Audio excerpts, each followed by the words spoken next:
What up, people? It's the Dub Podcast on I Live for Saturdays, the best college football channel on YouTube. Follow us on Twitter at I Live for Saturdays, 4 as in the number 4. And my college football mania picks. Not doing so great right now. I'm at the 53 percentile. My team Wyoming right now I picked. Down 10 points to BYU. Yo, man, what's going on, Craig Bowl? I picked you guys because I love Craig Bowl.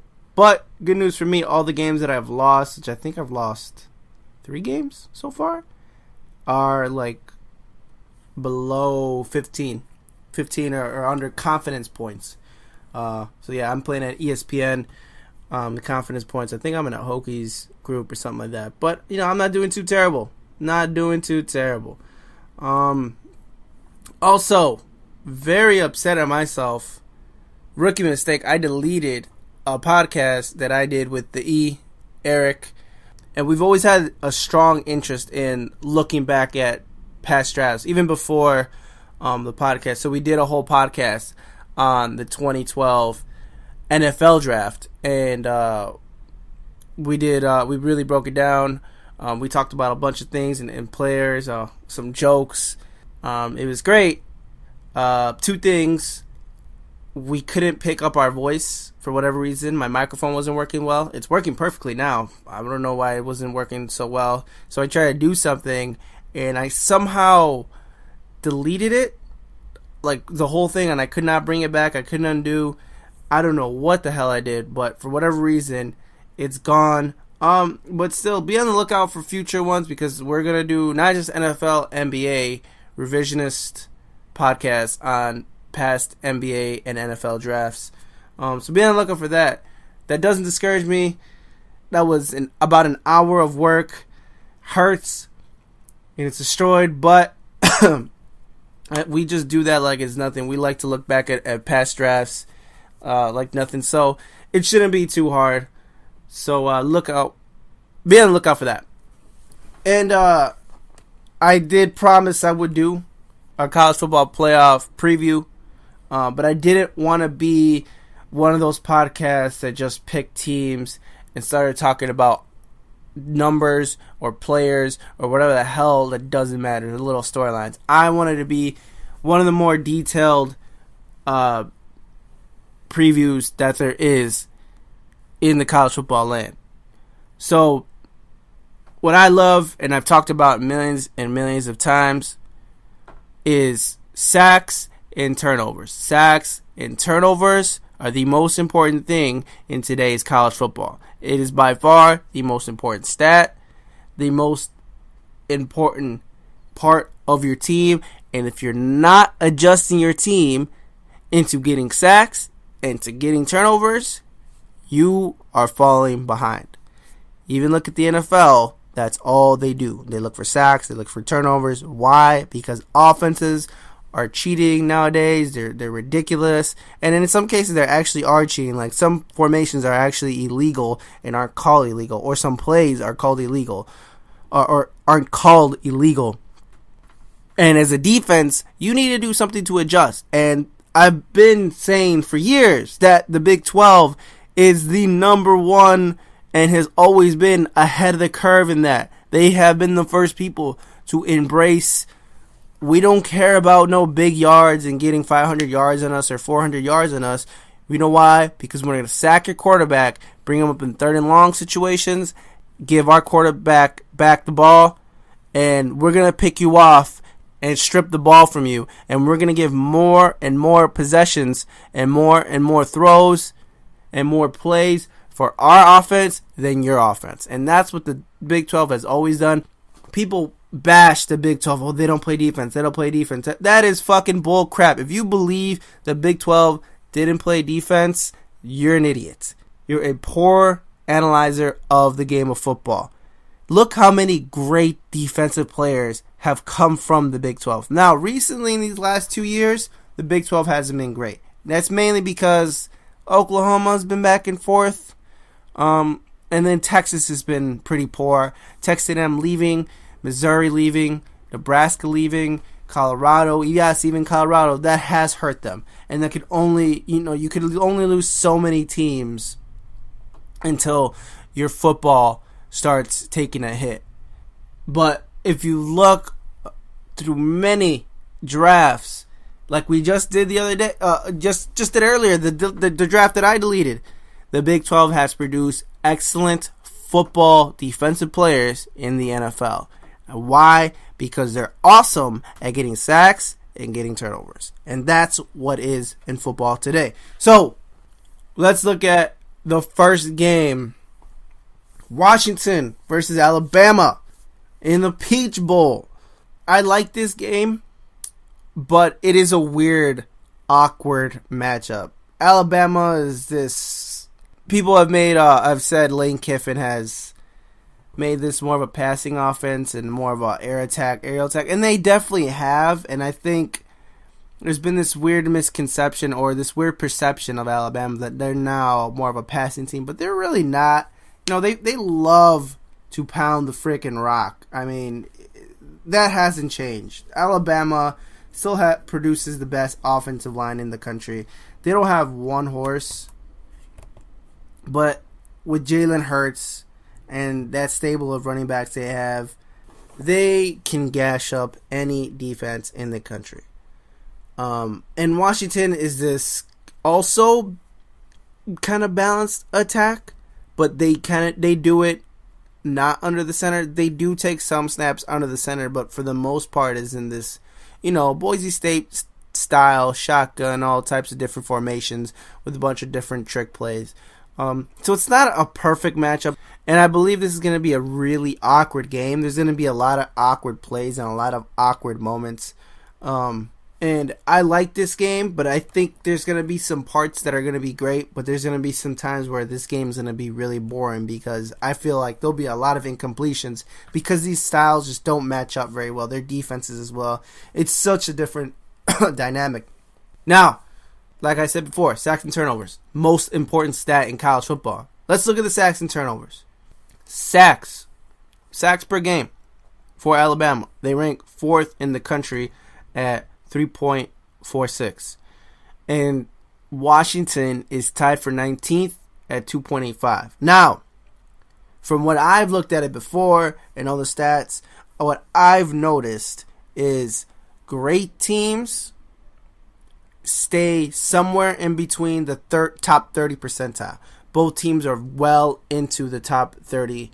The top 1/3 percentile. So 33.3 repeating percentile. You're a pretty good team. If you can stay in that throughout a bunch of these stats that I'll bring out, you're a fantastic football team.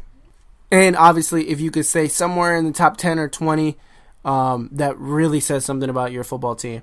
So Washington, Alabama, fantastic. Alabama is a very elite pass rushing football team. So they definitely have the advantage, but Washington is no slouch. Now, turnover margin, extremely important stat, right? Probably one of the most important stats. Washington is the number 1 in turnover margin in the country at 1.62. Alabama, this is what should concern the Crimson Tide faithful. Alabama is 36. Now, that still stays in the top 33 percentile. So, again, Alabama isn't, abysmal at the turnover margin. But at 0.38, and you're ranked 36, you're 35 spots away from the Washington Huskies. That's something that you have to be concerned with if you're a Crimson Tide fan. 2 more stats that I love to look at, which is total turnovers gained, where Washington, again, they are the number 1 in the country. Now, this is where Alabama gets back. They're tied for 20th in total turnovers gained, but they do have a few teams right behind them that have played less games. So per game, I don't have a stat on that. I would have to go through every single team, and I'm just not going to do that. I cannot find it anywhere else online. By the way, my reference is collegefootballstats.com. Fantastic website for college football stats.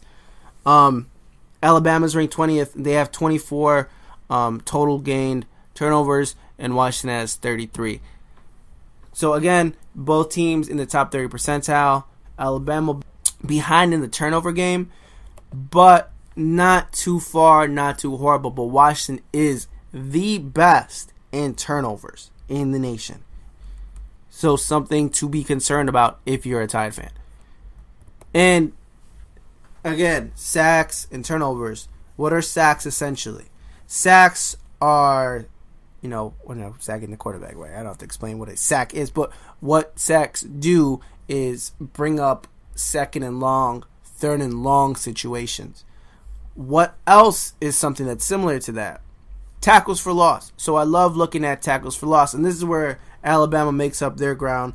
They're 7th in the nation in tackles for loss at 8.08.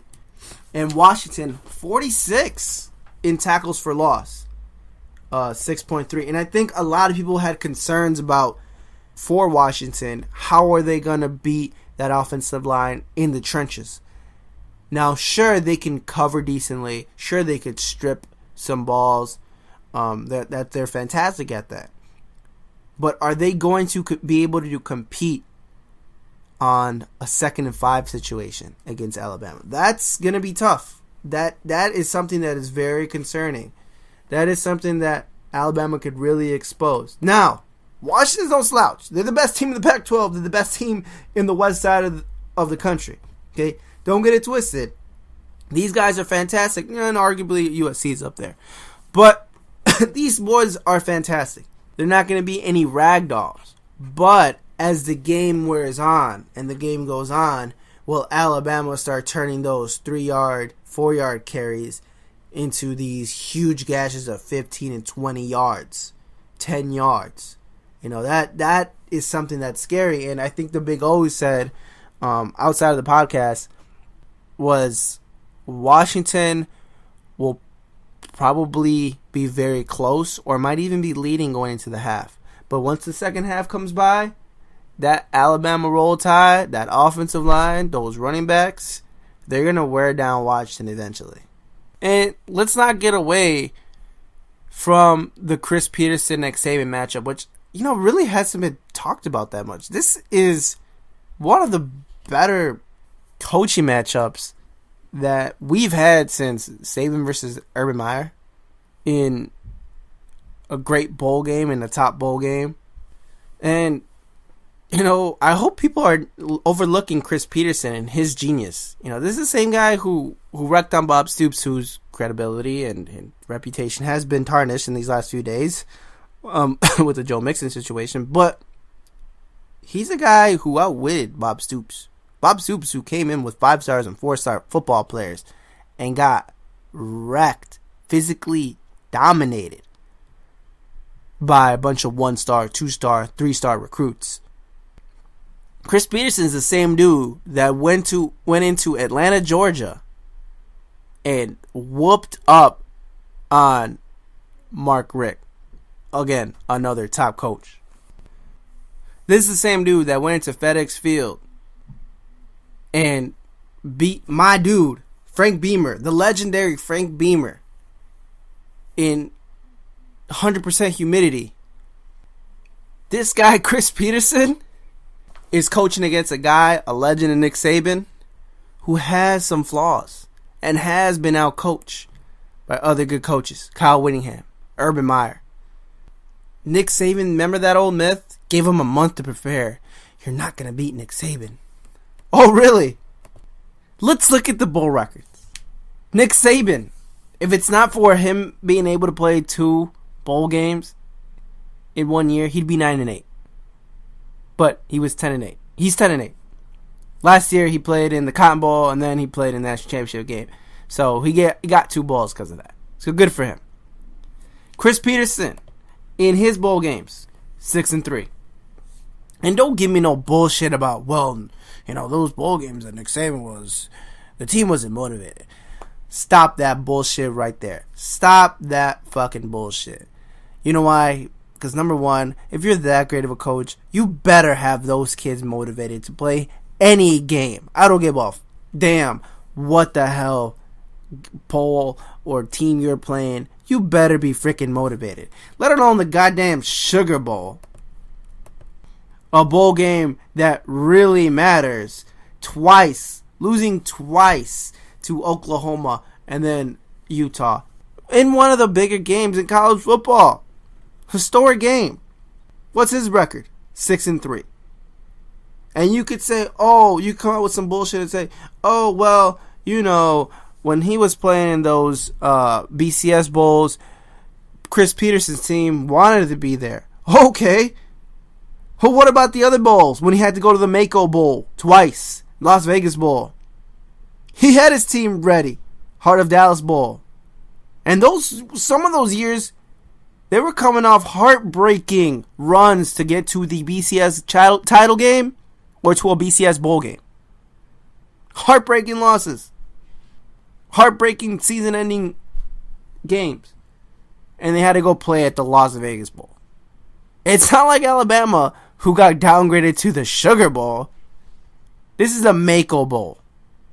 So if there's anybody on that Washington Husky sideline that Alabama should fear, it's that man, Chris Petersen. In the end, my overall prediction for that game is Alabama 34, Washington 24. Now, I'll be rooting for Washington because to me, you know, I love Chris Petersen and I don't want for myself to be bored out of my mind. But I do know the monster that is Alabama, and I have picked them in the preseason. I picked them last year, also in the preseason, to win it all. So I would like to be right. At the same time, I would like to see a nice upset. I would like to see, once again, Nick Saban outcoached in a bowl game. I actually enjoy that. I won't lie. I do like seeing great coaches being outcoached and being outdone. Call me a hater. I don't care. I like seeing that, and I think it's awesome, and I think it's interesting. Plus, I think Washington's a fantastic football team, so I don't think it will downgrade the overall product of the national title game. And the other semifinal game, the Fiesta Bowl. Once again, another awkward game, another awkward matchup. Now, I really like Clemson, but kind of like Washington, metrically, they're not supposed to win a national championship game because the metric is you need 2 top 10 classes in the last 4 years of recruiting. And both Washington and Clemson do not have that. Now, I do like Clemson and their experience. They have the best quarterback out of any of those 4 teams. But talent-wise, metrically, it doesn't add up. Now, they're very talented. Don't get me wrong. You know, these boys, these last 2 years have won, 26 games in these last 2 years? Don't get it twisted. These guys aren't bad. And I saw these boys play live. This is a damn good football team. And one thing that I caught in my eye, the most notable thing when I went to go see Clemson play live against Virginia Tech in the ACC Championship game, was how freaking quick Deshaun Watson is in real life, in front of you, live. He is probably the quickest freaking quarterback I have ever seen. If he doesn't make it as a quarterback, he's got to make it at something. That guy is so ridiculously athletic. I freaking love Deshaun Watson as just a pro prospect in general. Again, if he doesn't make it as a quarterback, you know, because everyone's, you know, back and forth on his opinions and he's dropped from the draft, you know, he could be a nice little slot receiver, some quick kind of position, or a little running back, a scat back or something. I don't know, man. That guy is probably the quickest dude I've ever seen in front of me live. Like, I have never seen a dude quicker than that. And let's look at the metrics. Let's look at the stats. The stats that I love and I hold dear. Sacks and turnovers. Let's go to what should we start off with? Let's start with the turnover margin. So, turnover margin. Ohio State, number 3. Number 3, man, in the country at 1.33. Fantastic. Clemson Tigers rank 69th at 0 turnover margin. Not good, to say the least, to put it in lighter terms. Total gained, Ohio State falls to 12th and with 25. And Clemson total gained is at 20, actually, with 24. Now, they've played more games, obviously, than Ohio State. Or they've played one game. And obviously, fumbles and interceptions and total loss isn't great. But gaining does help. Because regardless, I know you will be giving up some possessions. But if you're very good at taking turnovers, there might be a day where your coaches make a point of emphasis, say, hey, if we just don't turn over the ball, we could give ourselves an awesome chance. And if I'm Clemson, that is definitely my strategy. I know that's very easy to say, but that is definitely my strategy. I would put that in the main point of emphasis in please hold on to the ball. Why do I say that? Because Clemson is fantastic at getting sacks. So they might not win the turnover battle, but they can win the sack battle. They're number 3 in the country in sacks at 3.54. And Ohio State is 54th in the nation. Obviously not in that top 33 percentile that I talked about. They're at 2.17 sacks per game. That is not great for the Ohio State Buckeyes.